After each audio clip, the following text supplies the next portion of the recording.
Anushka degree முடித்தவள். அவளை பெண் பார்க்க வந்தவர்கள் பெண் பிடித்து விட்டது என்று சொல்லிவிட்டு மாப்பிள்ளை பையனுக்கு ஒரு 150cc பைக் மட்டும் வாங்கி கொடுங்கள் என்று சொல்லி விட்டு போய் விட்டனர்.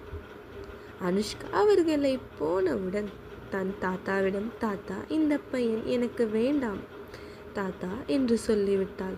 தாத்தா பேத்தியிடம், அவர்கள் இருக்கும்போது எல்லாத்துக்கும் தலையாட்டி விட்டு இப்போ இப்படி சொல்லியம்மா என்று தாத்தா. அதற்கு அனுஷ்கா, தாத்தா, நீங்கள் ஏன் எலக்ட்ரிக் ஸ்கூட்டர் வச்சுருக்கீங்க?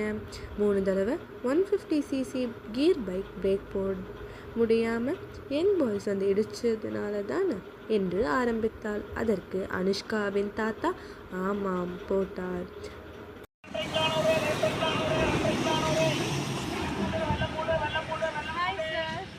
How do you do? Udo e-bike வாங்கி. Yes, ma. Udo e-scooter. நல்லா இருக்கா? நல்லா இருக்கு சார். இதுல என்ன ஃபெசிலிட்டிஸ் இருக்கு? நிறைய ஃபெசிலிட்டிஸ் இருக்கு. இதில் ரிவர்ஸ் இருக்குது, அப்புறம் க்ராஸ் அப்படின்னு ஒன்று இருக்குது, அப்புறம் தெஃப்ட் அலாரம் இருக்குது. இவ்வளோ ஃபெசிலிட்டிஸ் இருக்குது. என்ன ரேட் சார் வருது? இது 45,000 rupees, 45,000. அவ்வளோதானா சார்? ஆமாம், நம்பவே முடியலையா? ஆமாம் சார். ஆன் ரோடு ப்ரைஸே 45,000 தான். சூப்பராக இருக்கு சார். ஸோ தேங்க்யூமா. அப்புறம் ஏன் கீர் பைக்கில் மட்டும் அதிகமாக ஆக்சிடெண்ட் ஆகுது? கூகுளை பார்த்தோம் இல்லை? அனுவின் தாத்தா, ஆமாம் போட்டு வந்தார். கீர் பைக்கில் உடனடியாக பிரேக் போட முடியாது, சடனாக திருப்ப முடியாது. அதனால்தான் கீர் பைக்கில் ஆக்சிடெண்ட் அதிகமாக ஆகுதுன்னு கூகுளில் பார்த்தோமில்ல. அப்புறமே இந்த மஞ்சமாக்கானுக்கு இந்த கீர் வண்டி மேல் இவ்வளவு வெறியாக இருக்கே காணுங்க. அதற்கு அனுஷ்காவின் தாத்தா, ஆமாம், உன்னோட பிரின்சிபல் எல்லாருக்கும் இருக்கணும், எதிர்பார்க்காதமா தாத்தா. கோ எலக்ட்ரிக்னு ஒரு வீடியோ யூடியூப்பில் எடுங்க தாத்தா. அதில் ஒரு அழகான பாப்பா தன்னுடைய லவ்லி வாய்ஸில் பேசுவா பாருங்களேன்.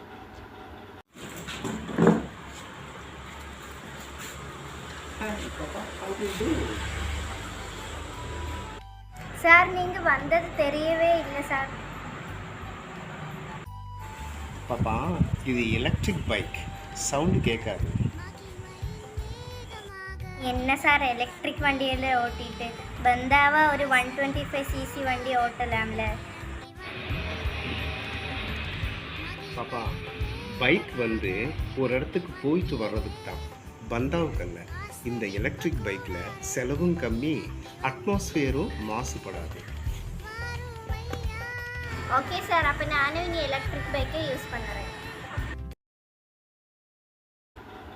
பார்த்தீங்களா தாத்தா, இந்த சின்ன பொண்ணு தானும் எலக்ட்ரிக் பைக்கை ஓட்டுறேன்னு எவ்வளோ க்யூட்டாக சொல்கிறா.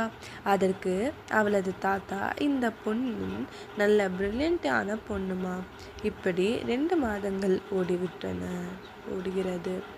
அவளை பெண் பார்க்க வந்த அதே பையன் எலக்ட்ரிக் ஸ்கூட்டர் ஓட்டி கொண்டு வருகிறான். அனு அவனை வரவேற்கிறான். டே, வெரி குட்டா, நீ திருந்திட்டது, நான் உன்னையே மேரேஜ் பண்ணிக்கிறேன்டா. நானும் நீயும் எலக்ட்ரிக் வெஹிக்கிளுக்கு அம்பாசடராக ஒர்க் பண்ணலாம்டா. அனுவின் தாத்தா குறுகிட்டு, என்னம்மா கட்டிக்க போகிற பையனை டா போட்டு பேசுகிற என்கிறார் அனு. அதற்கு இப்போ எல்லாம் இப்படித்தான் தாத்தா. தாத்தா அப்படியே தலையில் கை வைத்து உட்கார்ந்து விட்டார். அனுஷ்கா அவனை நிறுத்தி, நில்லுடா, இன்னும் வேலை இருக்குடா என்று சொல்றா. உடனே அவளது தாத்தா, இன்னும் என்னம்மா வேலை, போறவனை ஏன் நிறுத்துற? தாத்தா, 10 கேரட் கோல்டு நகைகள் போட்டுக்கணும், 22 கேரட் நகைகளை எல்லாரும் போட்டுக்க முடியாது. அந்த சிஸ்டத்தை பிரபலப்படுத்தணும், அது ரொம்ப விலை கம்மி. 10 கேரட் நகைகள் ரொம்ப ஸ்ட்ராங்காக இருக்கும், சீக்கிரம் தேயாது. இந்த விஷயத்துக்கும் நாம் அம்பாசடராக இருக்கணும் தாத்தா. இதை அவங்கக்கிட்ட சொல்லணும் தாத்தா. என்னம்மா 10 கேரட்டா? நான் கேள்விப்பட்டதே இல்லை, இப்போ கேள்விப்பட்டுட்டீங்கல்ல?